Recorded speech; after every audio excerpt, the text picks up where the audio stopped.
শারীরিক প্রতিবন্ধকতার শিকলে আটকে হুইলচেয়ারে গিয়ে জীবন ঠেকলেও হারেনি কিশোর চাকমা। নিজ পায়ে দাঁড়াতে না পারলেও অন্যের পথ চলা লাঠি হয়ে দাঁড়িয়েছেন তিনি। হুইলচেয়ারে বসেই গড়ে তোলেন স্বপ্ন প্রতিবন্ধী সংগঠন।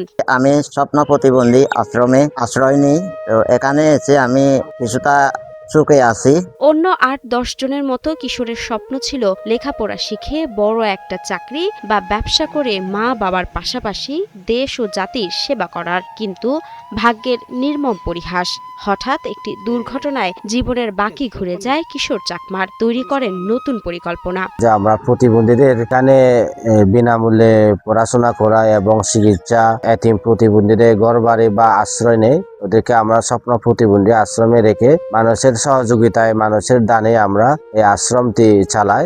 ৩৭ বছর বয়সী কিশোর চাকমার বাড়ি খাগড়াছড়ি সদর উপজেলার ২ নং কমলছড়ি ইউনিয়নের বেতছড়ি মুখ গ্রামে। ২০০৯ সালে অনার্সে পড়া অবস্থায় হোস্টেলের ৩ তলা ছাদের উপর থেকে পিছলে পড়েন তিনি। দেশে বিদেশে চিকিৎসা করেও কোনো লাভ হয়নি। বন্ধ হয়ে যায় তার হাঁটাচলা। সে থেকে হুইলচেয়ার হয় তার একমাত্র সম্বল। আমি ২০০৯ সালে ডিগ্রি পড়া অবস্থায় ৩ তলা ছাদ থেকে পড়ে গিয়ে মেরুদণ্ড স্পাইনাল কর্ডে আঘাত পায়। এরপরে বাংলাদেশে এবং ভারতে চিকিৎসা করার পরেও তেমন একটা সুফল পায়নি।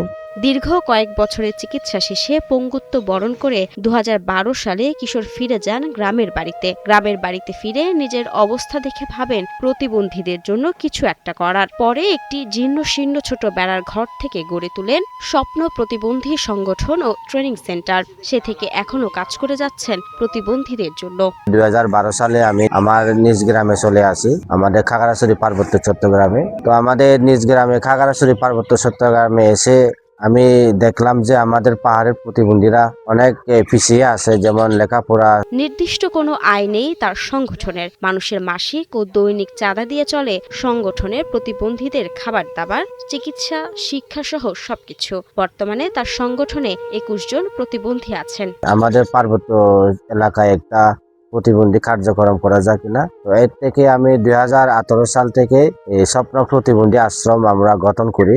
বর্তমানে আমাদের স্বপ্ন প্রতিবন্ধী আশ্রমে আমরা ২০ জন আছি। এদিকে কিশোর চাকমার এই মহৎ উদ্যোগকে সাধুবাদ জানিয়ে সব ধরনের সহযোগিতার আশ্বাস দেন জেলার শীর্ষ কর্মকর্তারা। ওদের আশ্রমের উন্নতির জন্য পরবর্তীতে আমরা আমাদের অফিস থেকে যে সকল সহযোগিতা করার সম্ভব আমরা সহযোগিতা করব। তারা আমাদের ক্যাপিটেশন গ্রান্টের আওতায় তারা আর্থিক সহায়তা পাবে। প্রতি মাসে প্রতিজন শিশু ২,০০০ টাকা করে অনুদান পাবে। এটা একটা বড় সুযোগ পাবে নিবন্ধিত হলে ক্যাপিটেশন গ্রান্টের আওতায়। এই সুবিধাটা আমরা নিয়ে আসতে পারি। নানান অভাব সমস্যা সবকিছু মিলে হতাশা থাকলেও কিশোর চাকমা আশাবাদী। স্বপ্ন প্রতিবন্ধী সংগঠন ও ট্রেনিং সেন্টারে যদি সরকার সহযোগিতার হাত বাড়িয়ে দেয়, তাহলে এই প্রতিষ্ঠানটিও প্রতিবন্ধীদের আলোর দিশারি হয়ে উঠতে পারে বলে ধারণা এলাকাবাসীদের। মাহমুদা মুন্নি, ৭১।